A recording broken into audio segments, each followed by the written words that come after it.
Sallallahu ala Muhammad, sallallahu alaihi wasallam, sallallahu ala Muhammad, sallallahu alaihi wasallam. Bismillahi khairil asma fil ardi was sama. Bismillahi wa bihamdih. Assalamualaikum warahmatullahi wabarakatuh. Alhamdulillah wassalatu wassalamu ala khairi khalqillah sayyidina wa habibina Muhammad ibn Abdillah wa ala alihi wa sahbihi wa man ittaba'a hudah. Allahumma salli wa sallim wa barik alaihi wa ala alihi. Asyhadu an la ilaha illallah wa asyhadu anna Muhammadar Rasulullah. Raditu billahi rabbah wa bil islami dinah wa bi Muhammadin sallallahu alaihi wasallam nabiyya wa rasulah. Amma ba'du. Hadirat al masyayikh wa khusuhum bil dzikri Abuya Tuan Guru Haji Muhammad Yusuf Ma'mun atalallahu umrah wa baqa'ahu baina aidina.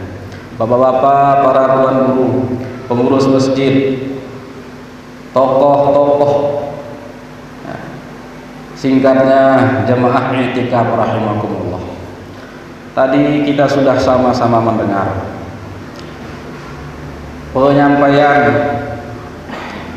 yang banyak sekali menyebutkan kisah, ada kalamul ulama, ada hadis. Itu saja sudah sangat-sangat cukup. Maka dengan menyampaikan atau dengan mendengarkan yang tadi, sudah bisa sama-sama kita simpulkan bahwa apa yang kita lakukan pada malam hari ini termasuk hasanah. Yang disampaikan oleh kepala pengurus masjid tadi, banyak hasanah-hasanah yang sudah diprogramkan dan terlaksana di masjid ini. Dari majelis yang satu ke majelis yang lain, kajian yang satu, kajian yang lain, perpustakaan, dan semuanya itu termasuk hasanah. Hasanah artinya kebaikan, dan dawamul hasanah minal hasanah. Terus menerusnya sebuah kebaikan itu sendiri juga. Jadi hasanah itu kebaikan, terus menerusnya kebaikan itu juga termasuk kebaikan yang lain. Maka mudah-mudahan kita sebagai warga masyarakat, jemaah masjid, diberikan taufik oleh Allah Subhanahu wa ta'ala.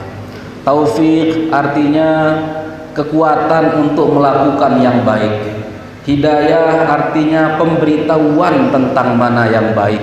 Ada di antara kita tahu mana yang baik, tetapi tidak punya keinginan untuk melakukannya. Payu burung dia mendapatkan kebaikan. Ada banyak orang bisa mengetahui mana kebaikan, tetapi tidak punya kesanggupan, kesiapan, dan kesediaan untuk melakukannya. Itulah, mudah-mudahan kita mendapatkan hidayah, mudah-mudahan kita mendapatkan taufik. Dengan hidayah kita mengetahui mana yang baik dan yang tidak baik. Dengan hidayah kita mengetahui mana yang benar dan tidak benar. Tetapi untuk melakukan yang baik, untuk meraih yang benar, diperlukanlah taufik oleh Allah Subhanahu wa ta'ala. Tadi kita mendengar juga situasi terkini, update informasi terkini tentang ada isu-isu penghinaan. Tapi bagi tiang sendiri, bahasa kita pun tidak sanggup untuk membuat pujian kepada Nabi, apalagi untuk menuliskan penghinaan. Untuk memujinya pun bahasa kita tidak sanggup. Al-Imam Al-Busairi menyusun Al-Qasidah Al-Muhammadiyah, semuanya pujian kepada Nabi. Muhammadun, dimulai dari kata Muhammad semuanya, sehingga disebut sebagai Al-Qasidah Al-Muhammadiyah. Qasidah yang awal daripada barisnya dimulai dengan penyebutan Nabi Muhammad sallallahu alaihi wasallam. Paling awal sekali disebutkan asyraful arabi wal ajami. Apa makna asyaraf? Asyaraf artinya kemuliaan, asyraf artinya paling mulia. Kalau yang paling mulia dihina oleh yang tidak mulia, tidak ada apa-apa, tidak akan mengurangi sedikit pun kemuliaan beliau. Tetapi karena cinta kita, cinta pengikut beliau, cinta umat beliau, cinta itu berkait kelindan dengan kebencian. Jika yang kita cinta itu dihina, hati kita yang lebih dulu terluka. Jika yang kita cintai itu dicerca, hati kita yang lebih dulu membara karena amarah. Itu adalah bagian daripada rasa cinta kita. Al-Quranul Karim, jemaah, bapak dan ibu semuanya, adalah kompilasi, adalah rekaman dari peristiwa-peristiwa yang pernah dialami oleh Rasul. Perjalanan dakwah beliau selama 22 tahun lebih direkam dalam Al-Quran. Perjalanan dakwah beliau ketika dari fase Mekah sampai Madinah, kalau kita mau lihat rekamannya, kita kembali pada Al-Quran. Ada banyak rekaman tentang kemenangan di situ. Ada banyak rekaman tentang perdebatan Nabi dengan orang-orang Quraisy. Ada banyak perdebatan tentang bagaimana mereka menghina Nabi. Salah satu dari banyak episode itu adalah ketika Al-Quran yang disampaikan oleh Nabi itu dianggap sebagai sihir. Mereka mengakui bahwa mereka tidak mampu membuat yang serupa Al-Quran, tetapi mereka enggan untuk mengakui ketidakmampuan itu, sehingga mereka mengatakan Al-Quran itu nyaris sama dengan sihir. Sihir itu menutupi, sihir itu membuat yang tampak beda dengan aslinya. Dengan sihir yang tampak beda, yang di dalam beda dengan yang di luar. Bahkan pada satu titik mereka mengatakan, wa qalu laula nuzila hadzal qur'anu ala rajulaini minal qaryataini azim. Wahai Muhammad, mestinya Al-Quran itu jika benar dari Allah bukan kepadamu ia diturunkan, karena masih banyak manusia yang lebih mulia di antara kamu.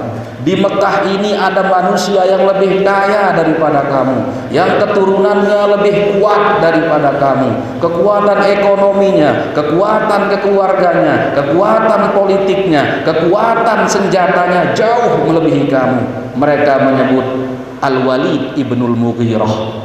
Al-Walid ibnul Mughirah adalah ayahanda dari sahabat Nabi Khalid ibnul Walid. Al-Walid ibnul Mughirah, bapak dari pahlawan Islam Khalid bin Walid, adalah tokoh besar di Madinah.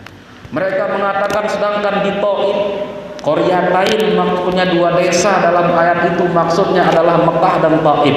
Di Mekah itu mereka mengatakan ada yang lebih pantas jadi nabi daripada engkau. Di Taif juga ada yang lebih pantas, yaitu Amr bin Umar As-Saqafi.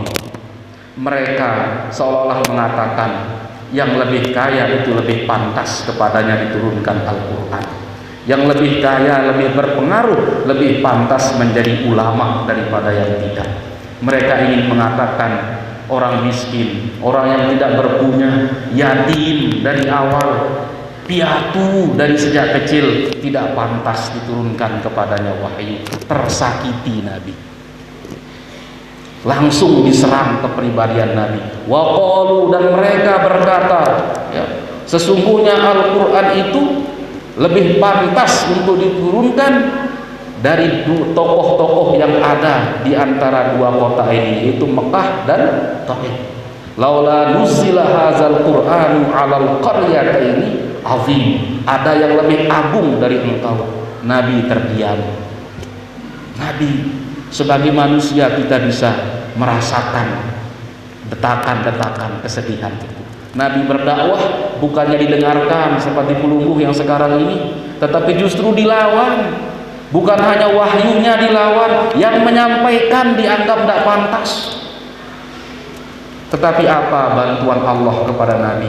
Langsung turun ayat setelahnya, ya. Ahum yaksimuna rahmat rabbik. Katakan kepada mereka, wahai Nabi, apakah mereka yang membagi rezeki Allah? Apakah mereka yang membagi rahmat Allah? Kok bisa-bisa mereka mengatakan ini yang cocok jadi nabi, ini yang tidak cocok? Siapa yang membagi rahmat Allah? Ahum yaqsimuna rahmat rabbik? Apakah mereka yang membagi rahmat Allah? Sehingga ini cocok sugih nendik, ini cocok pinter nendik. Nahnu qasamna bainahum ma'isyatahum fil hayatid dunya. Katakan kepada mereka, kamilah Allah yang membagikan rezeki untuk mereka hidup di dunia. Kami yang berkuasa, ini diberikan lebih banyak, ini tidak. Nahnu qasamna bainahum ma'isyatahum fil hayatid dunya wa rafa'na ba'dahum fawqa ba'din darajat liyattakhidha ba'duhum ba'dan sukhriya wa rahmatu rabbika khairum mimma yajma'un. Penghiburan Allah kepada Nabi. Nabi dihibur. Pertama, katakan kepada mereka, siapa yang membagikan mereka rezeki, siapa yang membuat angin, siapa yang menurunkan hujan, bahkan apa yang mereka punya sekarang itu dapat dari mana? Allah. Nahnu qasamna bainahum ma'isyatahum fil hayatid dunya. Siapa yang meninggikan derajat Al-Walid ibnul Mughirah di atas orang-orang jahiliyah yang lain? Siapa yang meninggikan derajat Abu Jahal, Abu Lahab di antara yang lain-lain? Apakah mereka sendiri? Tidak. Kalau mereka sendiri yang meninggikan derajat orang lain, tentu derajat mereka yang lebih dulu ditinggikan, bukan derajat orang lain.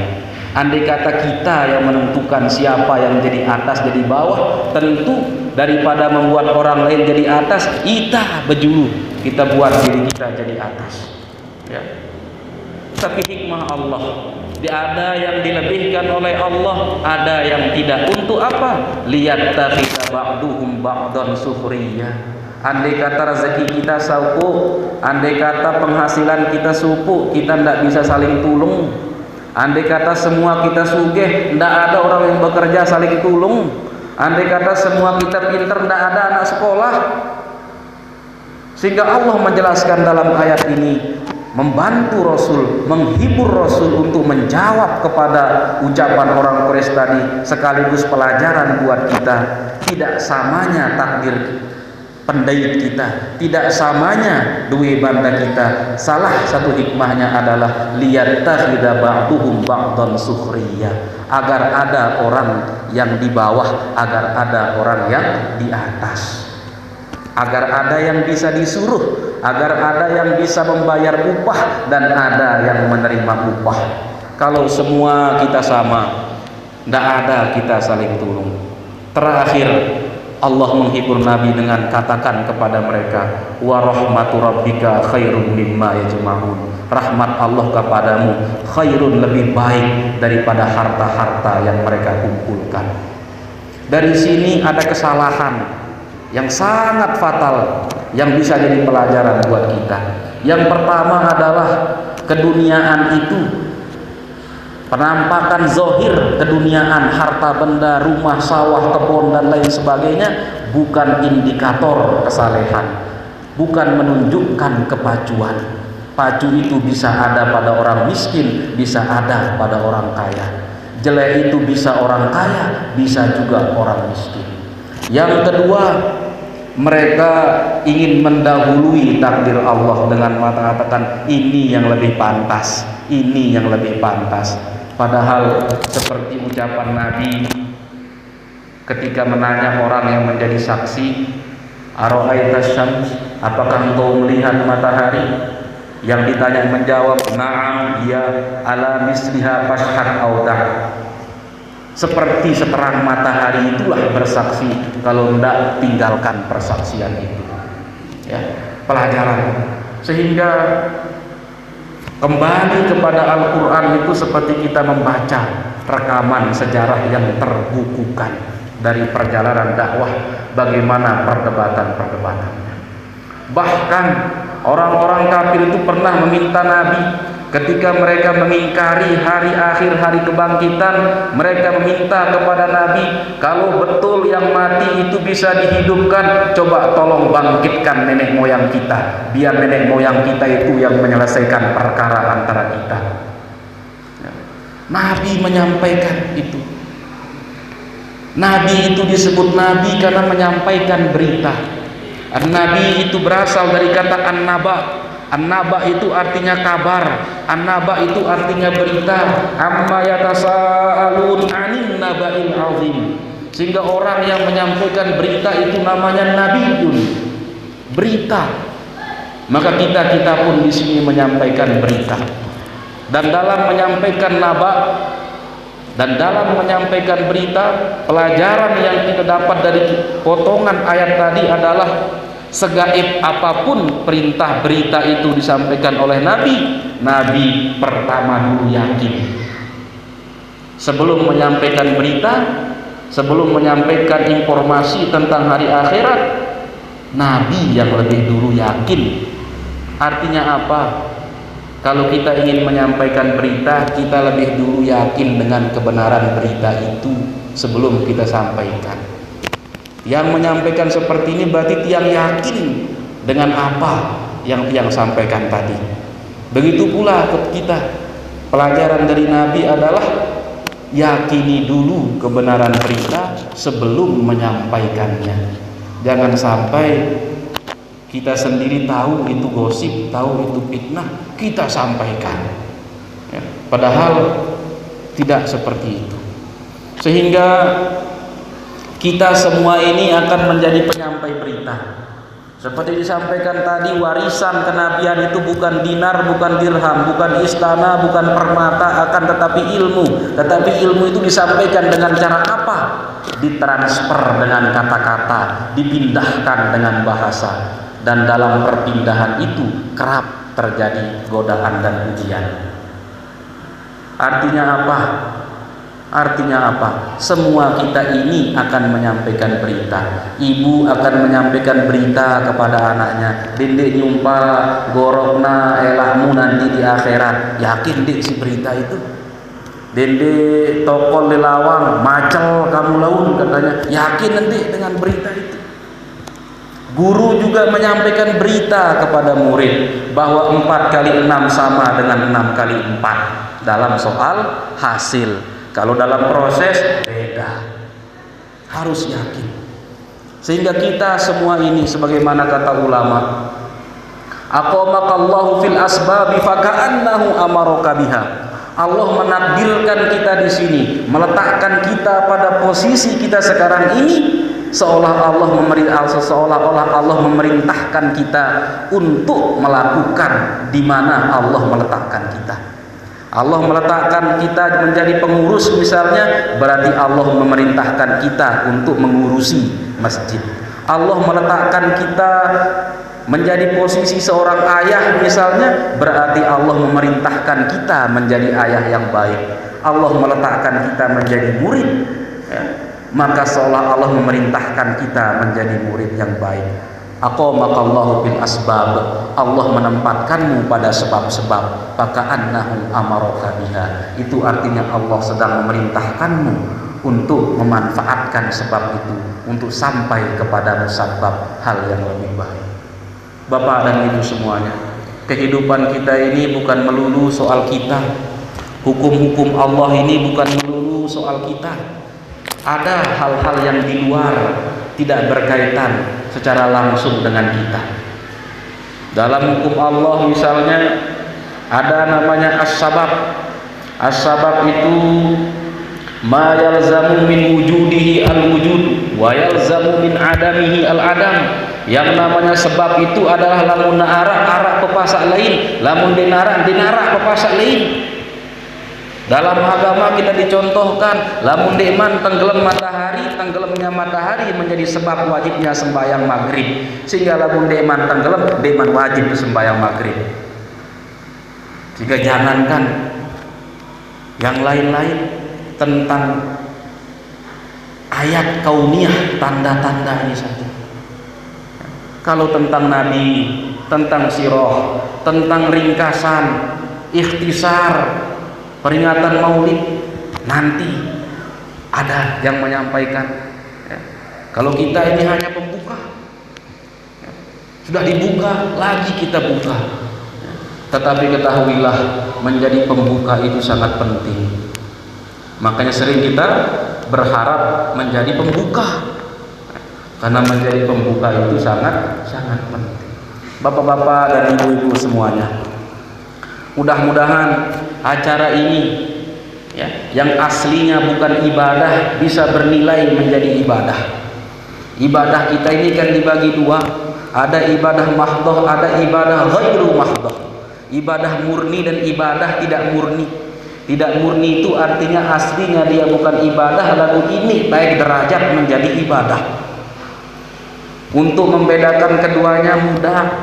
Ibadah mahdoh itu arah rukun dan syarat. Sembahyang ibadah mahdoh pendik, ibadah mahdoh arah rukun kanjeng syarat. Dari takbiratul ihram sampai salam, puasa dan seterusnya. Kalau maulid ibadah arah rukun atau syarat peringatan maulid, rukunnya misalnya harus dilaksanakan di syaratnya, misalnya dilaksanakan di masjid, dihadiri oleh sekian orang, tidak ada. Tetapi ini bisa bernilai ibadah. Ada sesuatu yang membuatnya menjadi nilai ibadah. Sesuatu itu adalah pertama, ad-dawafi' wal bawa'is, ya. Apa niatnya, apa tujuannya, ya. Apa niatnya? Tetap kita mesti ingat hadis yang populer itu innamal a'malu binniyat, karena itu faktor pertama yang membuat sesuatu kebiasaan menjadi ibadah. Yang kedua, isinya apa? Jangan hanya lihat bungkus, lihat isi. Jangan hanya lihat bungkus, tapi lihat komposisi. Komposisi acara ini apa? Kalau semuanya baik, berarti dia bernilai ibadah. Sehingga setiap acara-acara kebaikan, mudah-mudahan tidak ada unsur-unsur ketidakbaikan di sana. Kiranya mudah-mudahan kegiatan ini dinilai ibadah oleh Allah, sehingga ibadah ini menjadi hasanah, dan hasanah itu yang kita bawa kelak di hari akhirat, dan gara-gara hasanah itu, oleh sebab hasanah itu kita mendapatkan rahmat Allah, dan dengan rahmat Allah itu kita dimasukkan ke dalam surga sesuai dengan firman Allah, man jaa bil hasanati falahu khairum minha. Siapa-siapa yang datang ke akhirat dengan hasanah, Allah akan memberikan ganjaran atau balasan yang jauh lebih baik. Jauh lebih baik. Sehingga kita ini kan umat Islam, umat yang terberkati, ya. Jadi naf'alu qalilan, seperti cerita kaum yang lain, umat Islam ini yaf'aluna qalilan wa yujzauna katsiran. Sekedip beribadah lagu banyak upahnya, berlipat-lipat. Satu biji ditanam bisa jadi 700. Dari mana kita rugi coba berbuat baik? Satu biji kita tanam bisa jadi 700. Mirip seperti ucapan orang kabar, dinara alasan tarugi narat kedele, sekek ketalat legah jarina, kan? Ya. Aku qouli hadza wallahu muwaffiq wal hadi ila sabilir rasyad. Wassalamualaikum warahmatullahi wabarakatuh. Asyraqal badru ala